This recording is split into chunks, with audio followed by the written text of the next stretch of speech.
आज class 10th का VBI objective देखेंगे।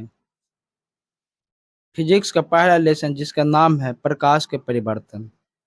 क्लास 10th का ऑब्जेक्टिव है, तो पहला क्वेश्चन की ओर बढ़ते हैं और देखते हैं क्वेश्चन क्या कह रहा है।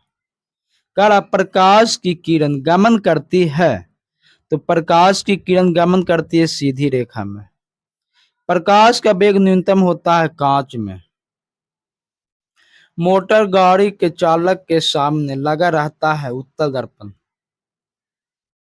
मोटर कार के हेडलाइट में किसका प्रयोग होता है, तो अवतल दर्पण का। समतल दर्पण द्वारा बना प्रतिबिंब होता है काल्पनिक। लेंस की क्षमता का यह मात्रक होता है डायोप्टर यानी कि मीटर इनवर्स। प्रकाश की किरणों का पथ दर्शाने वाले चित्र को कहा जाता है किरण आरेख।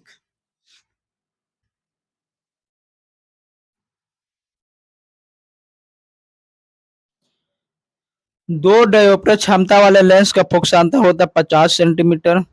किसी उत्तल लेंस का फोकसांतर 50 सेंटीमीटर है तो उसकी क्षमता कितनी होगी, 2 डायोप्टर। प्रकाश के किरणों के समूह को कहते हैं किरण पुंज।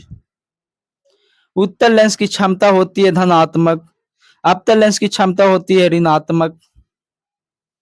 अवतल लेंस को कहते हैं अपसारी लेंस और उत्तल लेंस को कहते हैं अभिसारी लेंस।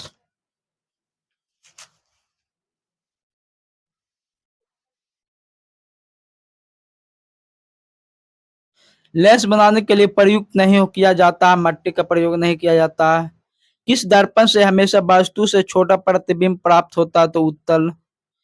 किस दर्पण से वस्तु का बड़ा प्रतिबिंब बनता है, तो अवतल। प्रकाश के परावर्तन के कितने नियम, 2 नियम। जब प्रकाश की किरण हवा से कांच में प्रवेश करती हो तो मुड़ जाती है अभिलंब के निकट।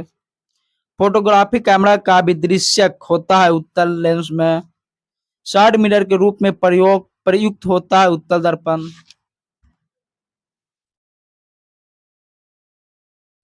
आपतन दर्पण की फोकस दूरी 10 सेंटीमीटर तो उसकी वक्रता त्रिज्या होगी 20 सेंटीमीटर। निर्गत किरण एवं अभिलंब के बीच के कोण को क्या कहते हैं, निर्गत कोण। सरल सूक्ष्मदर्शी में किसका प्रयोग होता है, उत्तल लेंस का। किस लेंस के द्वारा सिर्फ काल्पनिक प्रतिबिंब बनता है, अवतल। परावर्तन के नियम से निर्धारित होता है आपतन कोण बराबर परिवर्तन कोण यानी कोण आई बराबर कोण आर। काल्पनिक प्रतिबिंब होता है सीधा। लेंस में मुख्य फोकस की कितनी होती है, लेंस में मुख्य फोकस की संख्या कितनी होती है, तो 2।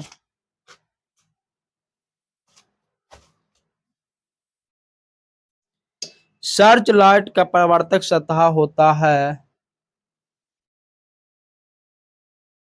सर्च लाइट का परावर्तक सतह होता है अवतल। दाढ़ी बनाने में कौन सा दर्पण प्रयुक्त होता है, अवतल। एक उत्तल लेंस की क्षमता 1 डायोप्टर है तो उस लेंस की फोकस दूरी कितनी होगी, 100 सेंटीमीटर हो।